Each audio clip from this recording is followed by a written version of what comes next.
Hi ಎಲ್ಲ ವಿದ್ಯಾರ್ಥಿಗಳಿಗೂ educate Karnataka ಚಾನಲ್ಗೆ ಸ್ವಾಗತ. ಎಂಜಿನಿಯರಿಂಗ್ ಫಸ್ಟ್ ಇಯರ್ ಸ್ಟೂಡೆಂಟ್ಸ್, ನಿಮಗೋಸ್ಕರ ಈ ವಿಡಿಯೋನ ಮಾಡ್ತಿರೋದು. ನಂತರ ಕಾಲೇಜ್ ಹೇಗೆ ನಡೀತಾ ಇದೆ, ಕ್ಲಾಸಸ್ ಎಲ್ಲ ಚೆನ್ನಾಗಿ ನಡೀತಾ ಇದೆಯಾ, ಅಡ್ಜಸ್ಟ್ ಆಯ್ತಾ ಹಾಸ್ಟೆಲ್ ಕಾಲೇಜ್ ಎಲ್ಲ, ಕಮೆಂಟ್ ಬಾಕ್ಸಲ್ಲಿ ತಿಳಿಸಿ. ಯಾಕಂದರೆ ತುಂಬ ದಿನ ಆಯಿತು ನೀವು ಕಮೆಂಟ್ ಮಾಡ್ದೇನೆ. ಯಾಕಂತ ಹೇಳಿದ್ರೆ ಕೌನ್ಸಿಲಿಂಗ್ ಮುಗೀತಲ್ವಾ. ಸೊ ಓಕೆ, ಈಗ ವಿಷಯ ತಿಳ್ಕೊಳ್ತಾ ಹೋಗೋದಂದ್ರೆ ಅದೇ ಈ ವರ್ಷ ಎಂಜಿನಿಯರಿಂಗ್ ಜಾಯ್ನ್ ಆದ ಸ್ಟೂಡೆಂಟ್ಸ್ ಏನಿದ್ದಾರೆ ಅವರು ಕಮೆಂಟ್ ಮಾಡಿ ಒಂದು ಕ್ವಶನ್ ಅನ್ನ ಕೇಳ್ತಾ ಇದ್ರು. ಈಗ SSP ಸ್ಕಾಲರ್ಶಿಪ್ಗೆ ಅಪ್ಲೈ ಮಾಡೋದಕ್ಕೆ ಲಾಸ್ಟ್ ಡೇಟ್ ಹತ್ರ ಬರ್ತಾ ಇದೆ. ಬಟ್ ನಾವೀಗ ಅಪ್ಲೈ ಮಾಡೋದಕ್ಕೆ ಹೋದ್ರೆ ಅಪ್ಲೈ ಮಾಡೋದಕ್ಕೆ ಆಗ್ತಾ ಇಲ್ಲ. ಅಲ್ಲಿ ಕೇದವರು ನಿಮ್ಮ ಡೀಟೇಲ್ಸ್ ಅನ್ನ ಅಪ್ಡೇಟ್ ಮಾಡಿಲ್ಲ ಅಂತ ಬರ್ತಾ ಇದೆ. ಸೊ ಲಾಸ್ಟ್ ಡೇಟ್ ಮುಗಿದೋಗ್ಬಿಟ್ರೆ ಹೇಗೆ ಅಪ್ಲೈ ಮಾಡೋದು ಅಂತ ಟೆನ್ಷನ್ ತೆಗೆದುಕೊಳ್ತಾ ಇದ್ರು.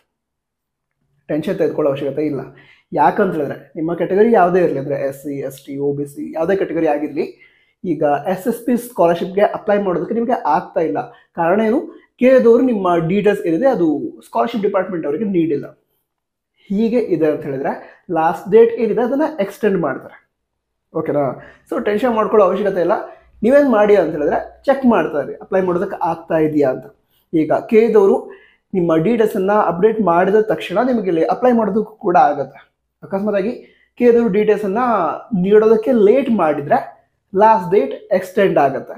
ಆವಾಗಲೂ ಕೂಡ ಅಪ್ಲೈ ಮಾಡಬಹುದು. ಓಕೆನಾ? ಜನರಲ್ ಆಗಿ ಹೇಳೋದಾದ್ರೆ ನಿಮಗೆ ಅಪ್ಲೈ ಮಾಡೋದಕ್ಕೆ ಅವಕಾಶ ಸಿಗುತ್ತೆ, ಬಟ್ ಚೆಕ್ ಮಾಡ್ತಾರೆ ಆಗಾಗ. ನಂತರ ಕೇವಲ SSP ಅಂತ ಹೇಳಲ್ಲ, ಬೇರೆ ಯಾವ್ಯಾವ ಸ್ಕಾಲರ್ಶಿಪ್ ನಿಮಗೆ ಅಪ್ಲೈ ಮಾಡೋದಕ್ಕೆ ಸಿಗುತ್ತೆ ಎಲ್ಲ ಸ್ಕಾಲರ್ಶಿಪ್ಗೂ ಕೂಡ ಜೆನ್ಯೂನ್ ಸ್ಕಾಲರ್ಶಿಪ್ಗೆ ಅಪ್ಲೈ ಮಾಡಿ. ಅದ್ರ ಜೊತೆಗೆ ನಿಮಗೆ ಯಾವುದಾದ್ರೂ ಸ್ಕಾಲರ್ಶಿಪ್ ಬಗ್ಗೆ ಇನ್ಫಾರ್ಮೇಷನ್ ಬೇಕಿದ್ರೆ, ಯಾವ ಸ್ಕಾಲರ್ಶಿಪ್ ಬಗ್ಗೆ ಏನು ಇನ್ಫಾರ್ಮೇಷನ್ ಬೇಕು ಅದನ್ನು ಕಮೆಂಟ್ ಬಾಕ್ಸಲ್ಲಿ ತಿಳಿಸಿ. ಓಕೆ? ನಂತರ ಚೆನ್ನಾಗಿ ಸ್ಟಡಿ ಮಾಡಿ. ನಂತರ ಕೆಲವರು ಎಂಜಿನಿಯರಿಂಗ್ ಡಿಫಿಕಲ್ಟ್ ಆಗ್ತಾ ಇದೆ ಅಂತ ಹೇಳ್ತಾ ಇದ್ರಿ. ಆ ರೀತಿ ಏನಿರಲ್ಲ, ಸ್ಟಾರ್ಟಿಂಗಲ್ಲಿ ಸ್ವಲ್ಪ ಡಿಫಿಕಲ್ಟ್ ಅನ್ಸುತ್ತೆ, ಅದರ ನಂತರ ಅಡ್ಜಸ್ಟ್ ಆಗುತ್ತೆ. Okay, all the best. Happy Deepavali. Jai Hind, Vande Mataram. Tata.